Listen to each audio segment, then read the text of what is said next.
안녕하십니까, 우짜입니다. 2015년 12월 4일 아침까지 확인한 세상 돌아가는 얘기입니다. 들어가기 앞서 구독, 좋아요, 회원가입 감사합니다. 그럼 뉴스 보시죠. 이 정부 6개월 계엄사 때 정상화 반년이다. 정교한 개혁의 과제로.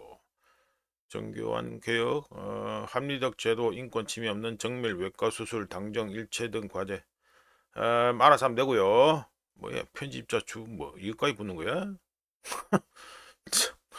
아이고, 네 참. 뭐 정상화 얘기하는데요. 우짜는 벌써 한 몇 년 꽤 됐습니다. 꽤 지금 뭐냐, 문재인이 때부터 해가지고 비정상이 아주 극심해지고 있다. 그래서 비정상의 정상화를 갖다가 필요하다 이렇게 계속 얘기했는데 꽤 됩니다. 그래 얘기한 지가 꽤 되는데 갈수록 비정상화가 극단으로 점점 향하고 있다 이렇게 보고요. 정교한 개혁, 정교한 개혁이 아니고 개인 소원 수리 해결을 아몰랑 열심히 하겠다 뭐 이래 보면 되겠죠. 넘어가고.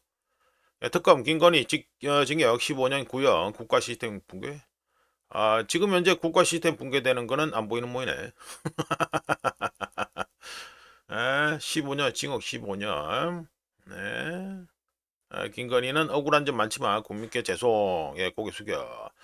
자, 구형 15년 나왔는데 15년 다 될런지는 모르겠고요. 지금 뭐 내란 계속 떠들고 앉아있는데, 내란도 지금 더불어식 해법이면, 해석이면은 지금 아직까지 무죄 추정이죠. 3심까지 안 끝났으니까. 그래 내란 마음대로 떠들면 안 되죠. 그리고 내란이라고 확정될 될 가능성이 있는지 없는지도 아직도 모르고, 하여간 내 초등학생 내란 팔고 앉아있는데 어째 되는지 보면 되고. 김건희 15년 구형 받았다 안 받았다 우짜캔 쪽으로는요 계속 얘기하는데, 윤석열이 자폭질 못 맞고 이재명 대통령 만들어준 거 하나만으로도 김건희는 깜빵에서 계속 살았으면 좋겠습니다. 넘어가고요. 개헌 1년의 밤 국회 의사당 앞에 다시 모인 응원봉. 우짜가 어제 빛의 뭐 혁명 그거 하길래 얼마 안 되네. 몇 명 안 모였네. 빛의 혁명 뭐 그래 타령하긴, 도대체 빛의 혁명이 뭐냐 해가지고 국면에서 찾아보다 보니까 뭐 오마이뉴스인가 뭔가 그거 보니까 이 응원봉을 두고 빛의 혁명이라 하더라고. 혁명 참 좋아하죠. 이재명의 경우는 혁명 참 좋아합니다. 그 유명한 게 뭡니까? 손가락 혁명구. 유명하죠. 혁명 참 되게 좋아한다. 혁명 해가지고 혁명 그래 타령 팔아먹었는데 지금 하는 건 뭐죠? 본인 직접 관련된지 안 되는지 아직 확인이 안 됐으니까, 법적으로 확인이 안 됐으니까 뭐라 말하긴 그렇지만, 대장동 집단, 대장동 일당이 아니고 대장동 집단들의 재산 보존에 아주 신경을 많이 쓰는 게 이재명 정권이다. 넘어가고요. 고환율 충격에 해외 IB, 그러니까 투자은행들이죠. 물가 상승률 높이 일제히 상향. 이게 우리나라라 이 말이죠. 올해 2.0에서 2.1%, 내년에 1.8%, 1.9%로 전망치 평균 올라. 국제금융센터 집계. 한지우이네. 한지우이 또 나와서 떠드네. 원달러 환율이 1,400원대 중후반에서 고공행진을 지속하자 고물가 전망에 무게를 실은 것으로 보인다. 그럼 환율 때문에 이렇다는 소리야? 환율 때문에 다 이 꼴이 난다 이거야? 에이구 참, 한지우이 말은 좀 똑바로 하자. 기자 타이틀 붙이고 앉으시면 돈 쳐뿌리고 내년 예산안 또 8% 넘게 폭증했잖아. 살림살이 방만하게 하는 거는 언급도 안 하냐? 한지우이 환율 타령만 하고 앉아있는 거야? 짜증나네 진짜. 난 뭐하고요. 금덩이 보시죠. 금덩이 0.02% 거의 변동 없었습니다. 그래서 1온스에 4207.13달러가 됐습니다. 아직까지 금덩이는 좀 그렇죠. 좀 그렇다 이렇게 보면 되고요. 넘어가라 야야. 은덩이 보시면 은덩이는 0.06%, 여기도 뭐 별로 변화가 없었는데, 여기는 지금 볼린저 밴드 밖으로 나가 있다가 이제 볼린저 밴드 안으로 수렴이 되려고 하는 과정이다 이렇게 보면 되겠습니다. 1온스에 58.47달러가 됐습니다. 은덩이는 뭐 아이고 이게 지금 차이가 많이 벌어져 있네요. 22평선하고. 하여간에 뭐 은덩이는 지금 많이 달렸으니까 조금 한참 쉬어야 된다 이렇게 보면 되겠고요. 은덩이 관련해서 우리가 또 테크니컬하게 얘기는 할 수 있는데, 일단 뭐 진행되는 거 보고 말씀드리죠. 그러면 요것만 얘기하고 끝나느냐? 아니죠. 요거는 비트코인하고 은덩이 교환비입니다. 교환비 뭐 레이쇼 그렇게 보면 되는데, 올해 초에 해가지고 비트코인이 올해 초에 얼마였습니까? 비트코인 하나 가지고요 은덩이를 갖다가 얼마 살 수 있다. 은을 갖다가 3475온스나 살 수 있었습니다. 비트코인 하나 가지고. 그런데 이게 쭉 떨어져가지고 폭락을 했죠. 폭락을 해가지고 가장 낮은 게 얼마입니까? 비트코인 하나로 1444.86온스 사는 거로 이게 뭐 반동가리가 뭐 이상 나버렸는데, 예, 반동가리 이상 나버렸죠. 산수만 해도 뭐 반동가리 이상 났다. 그러니까 1년이 흐른 후에 비트코인 하나가 하나라 가지고 은덩이를 갖다가 꼴랑 1444.86온스 밖에 못 산다. 비율로 계산해 보면 이게 마이너스 58% 폭락한 게 됩니다. 참고로 기억하시겠지만 물론 이 지금 차트상으로는 최신으로는 1비트코인에 해가지고 1598.28온스가 되고요. 은덩이. 참고로 2022년 하락 때 비트코인 한 개로 살 수 있던 은 양이 2250온스에서 700온스로 아주 뭐 대폭락한 바 있습니다. 그때는 마이너스 69% 대폭락한 바 있다. 이거를 기억하셔야 되겠죠. 그러니까 2022년에 봤던 걸 갖다가 2025년 현재 지금 보고 있다. 또 보고 있다. 이게 됩니다. 결론은 뭡니까? 은덩이 퍼포먼스가 비트코인 퍼포먼스를 압살하고 있다. 이게 되겠죠? 예, 그게 핵심입니다. 이제 넘어가고요. 비트코인, 은덩이가 그렇게 잘 나가고 있다. 얼마 되고요. 비트코인 말씀드렸으니까 비트코인부터 보죠. 비트코인의 경우 어제 가지고 2.51% 상승해서 93,602.55달러가 됐습니다. 비트코인에 대해서 간단하게 우자가 테크니컬하게 말씀드려 보면 비트코인의 다음 테스트 구간이 어디냐? 94,800 여기죠. 95,000이니까 이 정도 되겠죠. 94,800에서 95,200 아주 좀 좁습니다. 여기에 해가지고 나름 해가지고 저항선이라 할 수 있는 다음 테스트 구간이 있고요. 여기를 돌파하면 얼마까지 갈 수 있다? 가는 길이 열린다. 97,000까지. 여기 뭐 10만 6천, 10만 2천, 여기 뭐 10만이죠.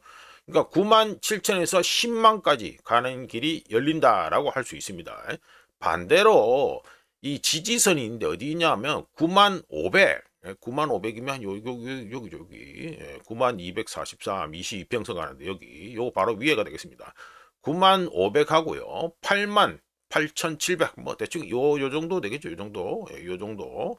요 88,700에 있는, 그러니까 9500에서 88,700에 있는 지지선을 방어하지 못하면 또 나가리 판이다. 예, 우측 쪽으로 그렇게 예상해 봅니다. 넘어가고요. 미국 달러 인덱스 있습니다. 달러 인덱스 보시면 어제 가지고 24시간도 가지고 마이너스 0.46% 하락해가지고 99가 붕괴되고 98.90 예, 좀 많이 내려갔죠. 어제 많이 내려갔습니다. 이런 가운데 야 202평선하고 야 이게 차이가 얼마 안 나네 이제. 예, 52평선 202평선 차이가 얼마 안 납니다. 상당히 흥미진진합니다. 우짜겐 쪽으로 이거 관련해서 한 보름 전인가 이거 달러 인덱스가 202평선 위로 52평선이 올라갈 때 그때 뭔 일이 앞으로 벌어질런지 궁금하다라는 그 얘기를 한번 했었는데 관심 가네요. 요게 상당히 관심 간다 이게 됩니다. 하여간 어제는 마이너스 0.46% 떨어졌다 이게 되고요. 자, 원화 보시죠. 원화는 해가지고 달러 인덱스가 0.46% 하락했음에도 불구하고 우리나라 원화는 꼴랑 0.16% 좋아지는 거에 그쳤습니다. 그래서 1달러에 1466.15원 심각하죠. 예, 상당히 심각한 겁니다. 이거 진짜 상당히 지금 억수로 심각한 상황이라는 거 알고 계시고요. 우짜가 너무 충격 받으실까봐 일부러 이거 원화 차트에 대해서는 딱히 그 요거만 보여드리고 말씀 안 드리는데 오늘 잠깐 말씀드려 보면 이 원화의 경우는요 22평선 위에서 지금 현재 계속 놀고 있습니다. 지금 이재명 정권 들어온 다음부터 22평선 위에서 계속 놀고 있습니다. 이 환율 오르면서부터 이거 내려갈 기미가 안 보여요. 52평선만 하더라도 지금 현재 1430원까지 올라와 있습니다. 잘 내려갈 거라고 보십니까? 202평선은 1410원입니다. 내려갈 것 같습니까? 절단입니다. 절단 진짜. 예, 엔화 보시죠. 엔화는 0.37% 좋아져가지고 그러니까 뭐 달러 해가지고 떨어진 만큼 해가지고 얼추 받았다 보면 되겠죠. 그리고 1달러에서 1달러 해가지고 155.301엔 됩니다. 일본의 경우는 지금 계속해서 관심 가지고 계속 보셔야 됩니다. 이거 금리 인상하고 뭐 하고 이러면요 엔캐리 트레이드 청산 터지고 이러면 난리 난다는 거 이거는 분명히 기억하셔야 됩니다. 관련 영상도 이미 올리긴 했습니다만 물론 공개는 안 돌렸고 회원용인데 하여간 뭐 여러 가지 아주 그런 일이 많이 터질 수 있다. 이건 알고 계시고요. 자, 넘어가가지고 요거는 차트가 재밌어가지고 아주 재밌는 거 있고 아주 잘 만들어가지고 자 가져왔는데 예, 글로벌 세미컨덕터 그러니까 반도체 회사들의 시가총액이죠. 마켓 캡이니까 시가총액 이렇게 쭉 나옵니다. 1등은 당연히 엔비디아고요. 나머지 해가지고 브로드컴 뭐 해가지고 뭐 AMD도 있고 퀄컴도 있고 뭐 등등 여러 가지가 있습니다. 이게 좀 줄여야 될 것 같은데. 예, 요래 되고요. 그 다음에 여기 보시면 TSMC 대만 쪽이고요. 그리고 이거 미디어텍 뭐 이리 있죠. 예, 이리 있고 그 다음에 삼성 있고 그 다음에 SK 하이닉스 우리나라는 두 개가 다 해가지고 해먹고 앉아 있고 그 다음에 유럽 쪽으로 가면 딴 건 볼 거 없고 ASML 있죠. 예, ASML 이래 있습니다. 이게 상당히 이제 중국 쪽 보시면 좀 작죠. 예, 중국 쪽은 생각보다 작습니다. 뭐 마무리 가지고 마무리한다. 그 요약해서 말씀드려보면. 이 차트는 세미컨덕터 그러니까 반도체 기업들의 시가총액이고요. 엔비디아 시가총액이 4조 4천억 달러. 물론 이 여기서 데이터를 갖다가 만들 때 기준으로 한 겁니다. 4조 4천억 달러로 웬만한 중간 사이즈 국가의 GDP와 맞먹는 거고요. 상위권 반도체 제조업체 몇 곳을 합친 것보다 더 큽니다. 뭐 등등 이런 거 TSMC 등등 다 합친 거 이보다 크다 이게 되고요. 하지만 가장 흥미로운 부분은 구조적 변화인데 엔비디아 있죠? 엔비디아 그리고 뭐 브로드컴 그리고 AMD 퀄컴 뭐 이런 거 있죠? 브로드컴 AMD 퀄컴 이런 거 그리고 어플라이드 뭐 머티리얼 이런 데도 있습니다. 이런데 이런 곳 이런 즉 미국의 시장 지배력이 점점 가속화되고 있다는 걸 갖다가 이 비율로만 봐도 해가지고 충분히 알 수 있습니다. 이게 상당히 중요한 구조적 변화다 이게 되고요. 대만하고 한국 역시 여전히 필수 불가결한 존재입니다. 이거는 뭐 더 이상 부인할 수 없는 사실이니까 필수 불가결한 존재지만 전쟁과 같은 지정학적 위험이 이제는 내재된 상황에 있다는 거, 내재된 상태에 있다는 거. 특히 대만 또 말이 많고요. 우리나라는 뭐 우리나라에 있는 사람들은 부정할지 모르겠지만 지정하겠어요. 우리나라 한반도도 우리나라 포함된 한반도도 림랜드라는 데 속해 있습니다. 그 림랜드에는 이 대만도 속해 있고요. 이런 곳의 경우는 세상이 뭔가 이렇게 혼란해질 때마다 전쟁의 기운이 막 닥치는 곳입니다. 대표적으로 어디입니까? 우크라이나 그리고 중동 뭐 이란 등등 여기 다 그 림랜드에 포함되는 겁니다. 지정학에서. 우리나라에서 뭐 이재명 정권 들어와가지고 전쟁의 기운이 사라진다 이런 말 할지 모르겠지만 우리나라가 언제 스스로 해가지고 무슨 결정권 가지고 한 적 있습니까? 외국의 외국 그러니까 뭐 영어로 치면 액터입니다. 지정학에서 액터의 결정권에 따라서 뭐 전쟁이 나고 이런 거죠. 한국전도 다 똑같습니다. 다 똑같다고 보시면 되고요. 하여간에 또 넘어가자. 유럽하고 일본의 경우 어떻습니까? ASML 대표적으로 ASML 있죠. 그리고 일본의 경우 TEL 여기 있죠. 예, 요거 대표적인 겁니다. 이런 ASML하고 TEL 같은 아주 중요한 업스트림 역할을 갖다가 유럽하고 일본이 하고 있지만 이 둘이 이런 업스트림 역할에서 가장 중요한 부분을 차지하고 있다. 이거는 뭡니까? 리소그래피와 장비 쪽, 이거 반도체 쪽 장비, 생산 장비 이런 쪽에서는 여전히 병목 현상을 겪고 있다라는 걸 알 수 있습니다. 중국의 경우 어떻습니까? 중국의 경우 막대한 보조금 지원에도 불구하고 아직까지는 미미한 수준을 보이고 있으면서 첨단 노드에서 선진국을 따라잡는 게 얼마나 어려운지를 잘 보여주고 있다. 이 차트 기준으로는 그래 말수 있고요. 12조 달러 규모의 반도체 산업, 이 전체가 12조 달러 규모인데 이 반도체 산업은 갈수록 과점 시장으로 현재 변하고 있고요. 공급망을 장악하는, 그러니까 칩 공급망을 장악하는 국가들이 AI의 미래도 좌우하게 될 것이라는 걸 예상할 수 있습니다. 반도체 시가총액 차트 이거는 단순히 돈으로만 측정하는 게 아니라 국력의 재평가다 이렇게 충분히 얘기할 수 있습니다. 자 넘어가고요. 이거는 일본 국채 30년 만기 국채 수익률이 가지고 3.40%를 갖다가 돌파했기 때문에 소개를 해드립니다. 이런 거는 계속해서 체크를 하셔야 됩니다. 지금 일본 중앙은행에서 금리 인상을 검토 중이라는 소식이 나온 가운데 30년 만기 일본 국제 수익률이 3.40% 돌파해서 3.427%까지 올라가 버렸습니다. 요거 엔캐리 트레이드하고 관련돼 있으니까 분명히 계속해서 지켜보셔야 된다.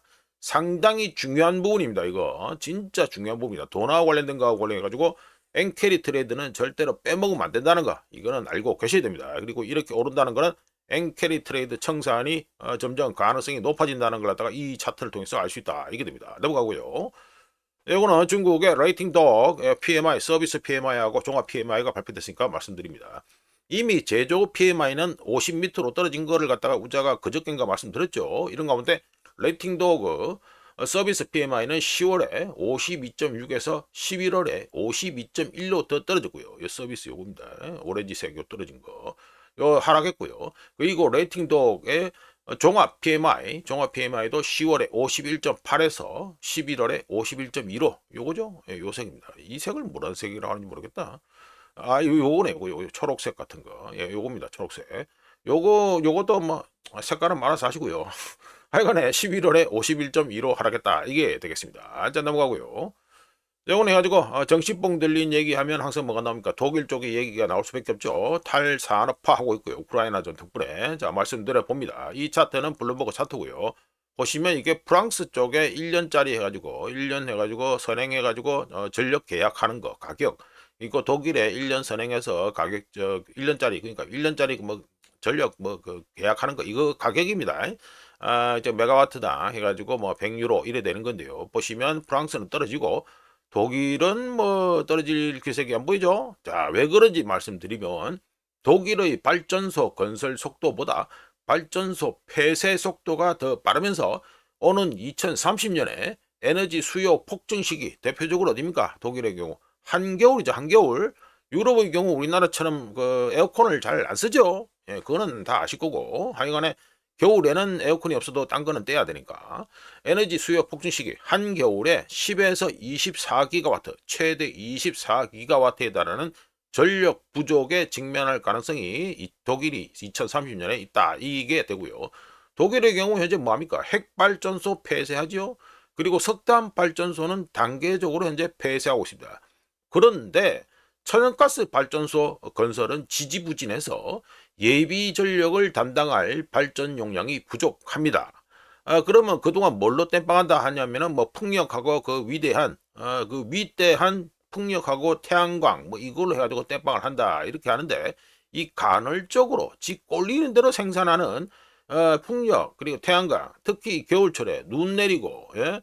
바람 불어가지고 구름 끼고 뭐 이러면은 그리고 이저 우자가 뭐 관련 뭐 포스팅도 예전에 했습니다만 블로그 했습니다. 한 4년 전에 했는데 유럽의 경우에는 지금 풍력 그러니까 바람 세기가 점점 줄어들고 있는 그런 희한한 지경이 또 있습니다. 뭐 디테일하게 들어가면 말하기 많은데 하여간에 이 간헐적으로 생산하는 재생에너지로 그동안 땜빵을 하겠다 이건데 이 자체가 그냥 미친 짓입니다. 미친 짓. 그러면 안정적으로 전기가 생산돼야 되잖아요. 그럼 안정적으로 전기 생산할 수 있는 게 뭐가 있습니까? 석탄 발전입니다. 석탄 발전. 이게 무슨 환경을 살린다 하면서 예? 이거 저 핵발전도 뭐 그렇게 뭐 친환경이라 말하기 힘들지 까놓고 해가지고 하지만 지금 당장은 친환경이니까 그 친환경으로 분류가 되니까 그런데 그거보다 더 연기를 뿜뿜 해가지고 껌땡이 엄청 만들어내는 석탄 발전에 대한 의존도가 높아질 수밖에 없다. 아주 아이러니하죠. 정말 웃긴 짓이다. 예, 뭐 자해질, 자살질을 갖다가 대놓고 하고 있다. 이게 되겠습니다. 예, 뭐 감도 안 되는 뭐 독일 미친 짓 얘기는 여기까지만 하고. 자, 이거는 우짜가 어제 얘기를 했어야 되는데 또 까먹었습니다. 요즘 뭐 얘기할 게 너무 많아가지고 그래가지고 까먹었는데 급하게 빨리 해가지고 말씀드려보죠. 자, 이거는 볼찬스크, 뭐 불찬스크 이라나? 예, 볼찬스크 여기가 지금 저 러시아군한테 함락이 됐습니다. 보시면 아시겠지만 이 지도 보시면 아시겠지만 이게 우크라이나 땅이죠. 우크라이나 땅이고 여기 하르키우 지역입니다. 자, 볼찬스크 해가지고 말씀드려보면 장기간에 걸친 치열한 전투 끝에 러시아군이 볼찬스크를 갖다가 점령했고요. 볼찬스크 전투에 투입된 러시아군은 제69 차량화 소총 사단 산하 제82 차량화 소총 연대 그리고 제68 차량화 소총 사단 산하 제1009 차량화 소총 연대 그리고 제6 합동군 그리고 제44 군단 산하 제128 차량화 소총 여단 이렇게 투입이 됐습니다.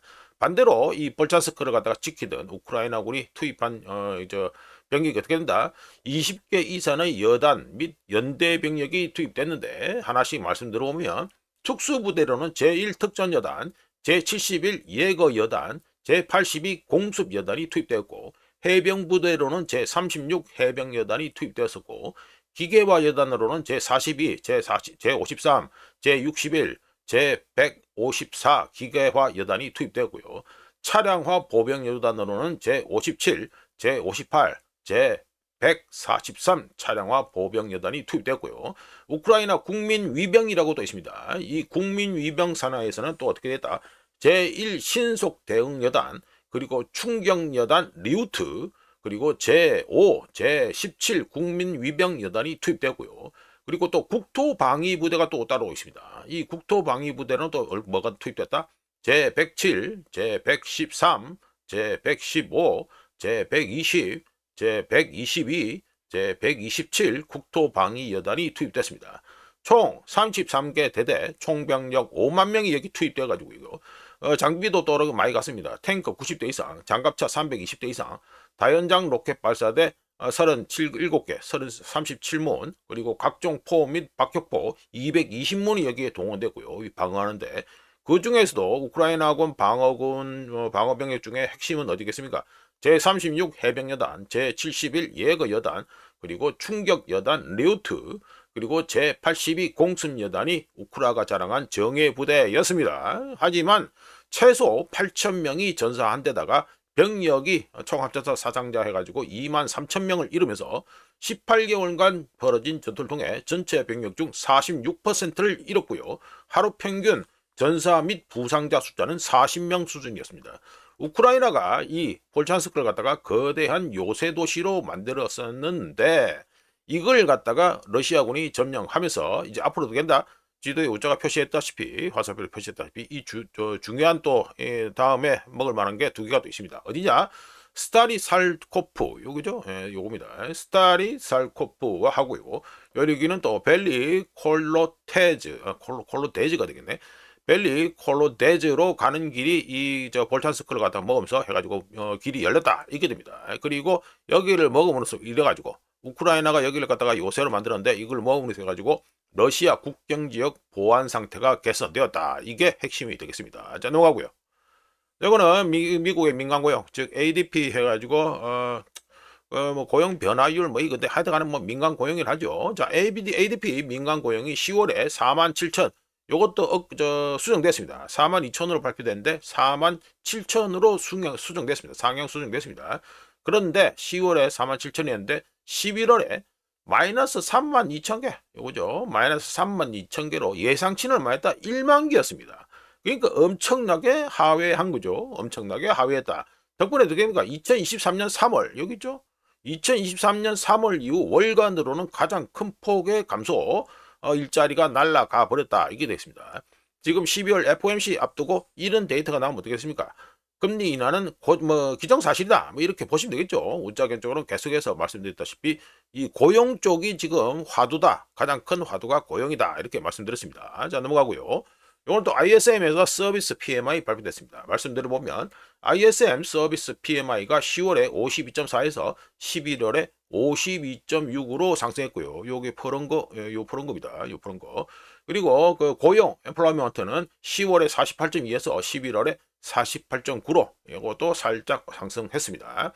그리고 신규 주문, 뉴 오더 허용거죠. 허용거. 요거는 10월에 56.2에서 11월에 52.9로 이거는 좀 많이 빠졌습니다. 그리고 이 차트에는 안 나오는데 프라이스 물가의 경우에는 10월에 70.0에서 11월에 65.4로 하락했습니다. 자, 넘어가고요.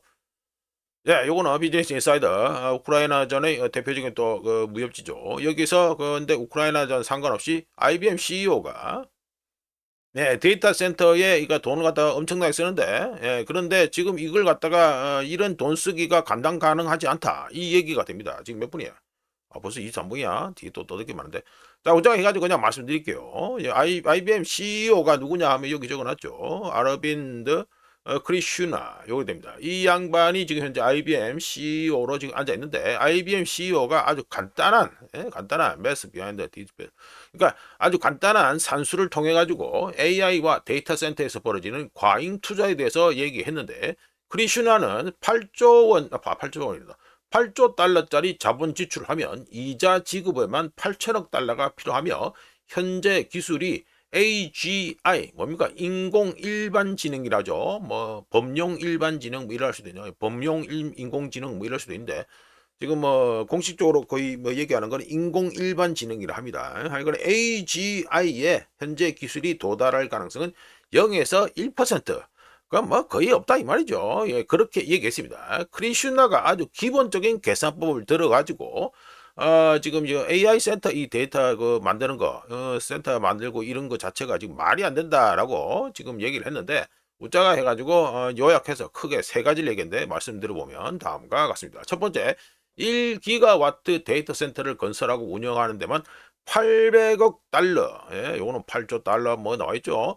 800억 달러, 800억 달러가 이게 건설하고 운영하는 데만 약 800억 달러가 소요되는데 기업들이 계획한 용량이 약 100기가와트니까, 예, 100기가와트니까 이거를 산수를 하면은 총 합쳐서 얼마가 된다? 금액이 8조 달러가 된다는 계산이 나옵니다. 문제는 칩이든 건설비든 전기료든 뭐든 하늘에서 갑자기 이게 돈이 떨어지는 게 아니죠. 예, 그렇기 때문에 보나마나 빚을 땡겨야 되는데 해당 빚, 부채에 대한 이자를 지불하는 데만 연간 8천억 달러의 수익이 필요하다는 게 이 크리슈나의 계산입니다. 산수죠. 여기서 말하는 8천억 달러는 온전히 수익입니다. 수익.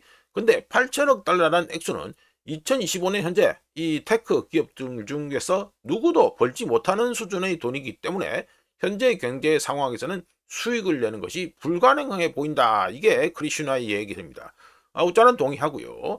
즉 모두가 AI에 열광할 때 간과하기 쉬운 실질적인 문제를 강조한 것인데 물론 여기에는 우자가 지적한 바 있는 뭐 이거 별도 이거 본 콘텐츠로 올린 게 전력하고 물 문제 그 두 개를 또 올려놨는데 이거는 또 얘기도 안 하고 있습니다. 이게 단순하게 동계산만 하고 있는 겁니다. 지금 크리슈나가 하는 거는. 자, 두 번째, 데이터 센터들의 수명은 칩이 노후화되면 이거 저 다 갈아야 되죠. 예, 다 바꿔야 됩니다. 다 바꿔야 되는데 칩 노후화되는 기간이 대략 5년 정도 걸립니다. 5년. 5년 되면 싹 다 갈아치워야 됩니다. 그렇기 때문에 매 5년마다 재건축을 완전히 다 해야 된다. 그런 또 문제가 있습니다. 자, 세 번째는 뭡니까? AI의 수익화 모델이 아직 입증되지 않았다는 것인데 기업들이 8조 달러에 달하는 어마어마한 지출을 하고 이걸 정당화할 만큼 AI에서 충분한 가치를 뽑아내는 방법을 아직 찾지 못했습니다. 바꿔서 말하면 뭡니까? 수요가 정말 미친 수준으로 천지개벽 수준으로 안드로메다급으로 커져야 된다는 소리가 되죠. 예, 결론을 내려보면 이자 문제에 대한 크리슈나의 수학적 계산, 우짜보에 그냥 산수인데 이 계산은 너무나 정확하고 물론 문제는 그것뿐만이 아니라고 우짜가 본 컨텐츠에서 전력, 물 이것도 얘기했고요. 이것도 기억해야 되고요. AI가 진짜로 경제 전반에 걸쳐 어마어마한 생산성 향상을 가져온다면 투자 수익을 정당화할 수 있다는 건 그거는 부인할 수 없습니다. 참고로 일부 투자자들은 AI에서 12에서 18%의 수익률이 나올 거라고 현재 모델링하고 있습니다. 하지만 AI 사업 모델이 실제로 효과가 있을지 없을지 여부가 핵심이며 바로 그 점 때문에 크리슈나의 회의론, 정확히 말해서 회의론이죠. 회의론은 타당하다 이렇게 말할 수 있겠습니다. 자, 넘어가고요. 코드레드 발령 오픈 AI 챗 GPT 개선 위해 스타트업 넵튠 인수다. 요것도 역사에 관심 있는 분들은 알고 계시겠지만 이게 코드레드가 이미 2022년에 보여드리죠. 2022년에 비즈니스 인사이드 보시면 여기 조자가 해가지고 빨간색 이거 해가지고 라인을 그어놨는데 2022년 그것도 공교롭게 12월 달에 나왔습니다. 이때 구글에서 코드레드를 발동했습니다. 뭐 때문에 챗 GPT 때문에 이렇게 때 발동했는데 역사가 이제 시간이 좀 흘러가지고 요번엔 또 챗 GPT에서 구글 때문에 코드레드를 발동한 상태죠. 자, 말씀드려보면 구글이 제미니 3를 발표하고 정확히 3주 후에 샘 올트먼이 코드레드를 발동했는데 이거 2022년에 구글이 발동했던 코드레드의 반복이다 이렇게 말씀드릴 수 있습니다. 참고로 배팅 사이트 또 하나 보여드리면 폴리마켓이 재밌죠. 폴리마켓 보면은 구글이 해가지고 올해 베스트 AI 모델 해가지고 구글을 뽑는 게 84%, 오픈 AI는 10.5%. 이거는 뭐 이거 트위터 X에서 하는 AI고 그리고 딥식 그러니까 요거는 중국어죠. 중국 쪽 이래 됩니다. 그러니까 1등은 구글이 될 거다. 이걸 갖다가 배팅 사이트에서 1등을 갖다가 구글로 뽑고 있다. 이게 됩니다. 말씀드려보면 코드레드를 발동해 발동해서 오픈 AI는 최첨단 AI 분야에서 독보적인 위치를 점하고 있지 못하다는 걸 갖다가 인정했습니다. 그러니까 오픈 AI 쪽에서 코드 레드를 갖다가 발동했다는 것은 자신들이 최첨단 AI 분야에서 독보적이지 않다라는 걸 인정했다는 게 되고요. 이 보시는 것처럼 배팅 사이트에서는 올해 2025년 봄부터 해가지고 구글 손을 이미 들어주고 있었습니다. 하여간에 구글이 2022년에 챗 GPT를 검색 엔진, 즉 구글의 위험 요소로 지목했을 당시 코드레드 발동했을 때죠. 그때 당시와 내부적으로 사용했던 핵심 제품 언어에 대한 실존적 위협을 구글이 당했던 실존적 위협을 지금 현재 2025년 현재는 오픈 AI가 지금 현재 겪고 있다. 이게 문제가 되고요. 저거는 오픈 AI 트래픽이 지금 떨어지고 있다. 이건데 이미 수치를 통해서 구글이 앞서 나가고 있다는 게 확인되었는데 제민이 출시 후 2주 동안 챗GPT의 7일 평균 일간 액티브 유저 숫자는 약 마이너스 6% 감소했는데 오픈 AI 정도의 작은 회사에게는 상당히 심각한 타격이라고 할 수 있습니다. 덕분에 오픈 AI는 치열해지는 경쟁 속에서 챗 GPT 개선에 집중하기 위해 여러 가지 별도로 벌이던 프로젝트들, 그러니까 사이드 프로젝트들을 갖다가 중단하고 있고요. 2025년 현재 AI 업계는 치열한 경쟁 속에 마진 압박이 어마어마한데 각각의 AI 연구소들은 점유율 하락을 갖다가 피하기 위해, 그러니까 시장 점유율이죠. 이걸 피하기 위해 컴퓨팅, 데이터, 인재에 더 많은 투자를 해야 되는데 이는 GPU부터 전력 인프라에 이르기까지 전체 AI 판때기에는 좋을지 모르겠지만 경제 모델 자체로는 웃자 보기에는 영 별로입니다. 이거 지금 AI 때문에 미국의 제조업 기반이 그냥 거의 싸그리 절단나고 있는 수준이라는 거. 이것도 제가 나중에 또 시간 되면 말씀드릴 거예요. 대표적으로 데이터 센터에 가장 많이 들어가는 자재 중에 하나가 알루미늄인데 알루미늄 산업이 그냥 미국도 절단나고 있습니다. 이걸. 하여간에 다만 AI 분야에서 벌어지는 엄청난 경쟁은 자본주의가 혁신의 중추라는 거 바꿔서 말씀드리면 더 많은 경쟁, 더 많은 혁신, 더 많은 가치 창출을 이루는데 자본주의가 적합하다는 걸 보여줍니다. 물론 거품은 항상 일어나고 거품은 항상 터지지요. 예, 그게 좀 문제라는 거. 예, 이렇게 가지고 넘어가고요. 이거는 또 MMF. 요즘 매일마다 이런 뉴스가 뻥뻥 터집니다. 그래서 어쩔 수 없이 또 MMF 얘기를 또 한번 말씀드립니다. MMF가 뭡니까? 머니마켓 펀드의 줄임말이죠. MMF, 머니마켓 펀드 자산이 8조 달러를 갖다가 돌파했다. 이게 됩니다. 미국의 MMF. 자, 이걸 말씀드리면 머니마켓 펀드 MMF 자산 규모가 사상 최초로 해가지고 8조 달러를 갖다가 돌파했고요. 이번 기록은 2024년 9월 이후 패드가 금리를 150bp 인하하고 12월 다음 주에 열리는 12월 FOMC에서 마이너스 25bp 추가 인하가 예정되어 있음에도 불구하고 이게 세워진 기록이라는 거. 그래서 의미가 남다르다라고 말할 수 있습니다. 그러면 MMF 자산이 8조 달러를 돌파했다 해서 곧장 여기 8조 달러나 돈이 곧장 주식판 등으로 들어가서 이 불장이 펼쳐질까? 여기에 대해서는 웃자는 아니다라고 말할 수 있고요. 경제 상황이 불투명한 시기에 사람들은 가장 안전하고 단순한 곳을 선택합니다. 따라서 오히려 웃자가 보기에는 불장이 곧장 펼쳐질까? 거기에 대해서는 아니다. 반대다라고 생각합니다. 시기도 중요한데 예. 패드는 그러니까 미국 연준은 2024년 말 이후 4차례 금리 인하를 했고 2025년 12월 9일 다음 주죠. 추가 인하 25bp 인하가 있을 예정인데요. 정상적인 이 사이클이라면 이 금융 사이클이라면 금리가 하락하면 현금 캐시에서 돈이 빠져나가야 되죠. 예, 빠져나가야 됩니다. 그래서 주식판 등으로 흘러가야 되는데 그런 일이 일어나지 않고 오히려 MMF로 자금 유입이 여전히 증가 중이다는 이런 문제가 있습니다. 그러니까 현재 정상적이지 않다 이 말이죠. 이런 움직임은 사람들이 수익에 급급하지 않고 스스로를 보호하기 위해 자기의 자산을 보존하기 위해 노력하고 있다는 걸 알려줍니다. 그렇다면 경제가 침체로 접어들 때 돈은 어떻게 움직일까요? 대규모로 비축된 또는 보호된 현금을 보면서 많은 사람들은 저 많은 돈이 풀리면 주식이랑 크립토가 폭등하겠지라고 생각하겠죠. 예, 이게 당연한 생각입니다. 하지만 경기 하강기 다운턴 시기에는 그렇게 작동하지 않습니다. 경제가 악화되기 시작하면 돈은 안전자산에서 위험자산으로 옮겨가지 않고 오히려 가장 안전한 곳으로 더 깊이 들어가 버립니다. 대표적인 얘기가 언제입니까? 2000년 닷컴 버블 때 그렇고요. 이게 MMF 펀드 해가지고 차트가 나오는 건데 크게 넘어가는 건데 보시면 계속해서 이때 리세션 터질 때 해가지고 올라가죠? 네, 올라갑니다. 올라갑니다. 2000년에도 그랬고요. 2008년에도 그랬고요. 2020년 이거 우한폐렴 언제입니까? 2020년 3월이 공식이죠. 이때도 그렇습니다. 스트레스가 상당히 심각한 상황에서 심한 상황에서 본능은 항상 똑같습니다. 어떻게? 유동성을 확보하고 안전한 곳에 돈을 두고 상황을 기다린다가 이게 기본이 되겠죠. 그리고 모두가 이번 경기 침체가 얼마나 심각한지 지켜보는 동안 돈은 시장 상황을 지켜보면서 MMF에 들어가 있다가 다음 신호가 나올 때까지 기다린다라고 우짜게도록 봅니다. 그럼 어떤 신호가 나와야 될까요?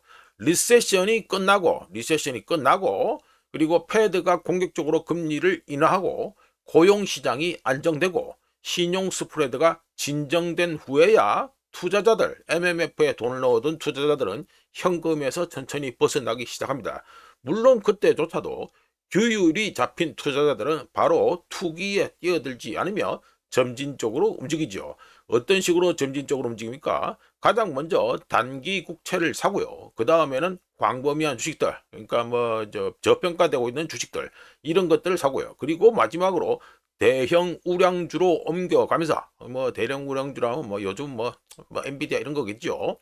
대형 우량주로 옮겨가면서 더 공격적인 투자는 신뢰가 회복된 후에야 관심을 받게 됩니다. MMF에 돈 넣는 투자들의 경우 2025년 현재 좋게 나오는 데이터가 사실상 없는 이 경제 상황을 고려했을 때 8조 달러가 넘어간 이 자금이 새로운 위험 선호 파동, 그러니까 New Risk Loving Wave라고 하는데 영어로 그래 됩니다. 하여간 새로운 위험 선호 파동을 일으키는데 사용될 연료로 보기 힘들다라고 우짜게로 보고요.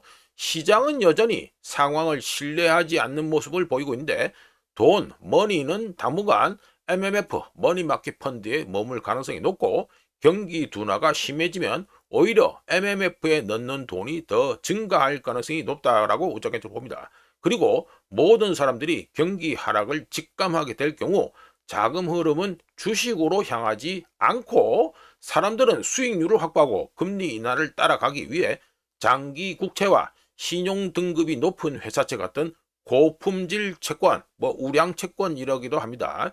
고품질 채권으로 자신들의 돈을 이동할 것이다. 이렇게 우짜게로 예상하고요. 경기 하락 와중에 위험 자산으로의 현금 유입은 발생하지 않고요. 지난 세월을 봐도 충분히 그렇게 알 수 있습니다. 오히려 손실이 발생한 후, 그러니까 이벤트가 마감된 후 손실이 확정된 후에 이 돈이 움직인다는 거, 이거를 갖다가 기억하셔야 되겠습니다. MMF, 머니마켓 펀드 차트는 우리가 아직 그 단계에 도달하지 않았다는 걸 갖다가 알려주고 있다. 이렇게 웃다가 말씀드립니다. 자, 이렇게 해서 빼넘기고 2025년 12월 4일 아침까지 확인한 세상 돌아가는 얘기였습니다. 구독, 좋아요, 그리고 회원가입 감사합니다. 내일 또 찾아뵙겠습니다.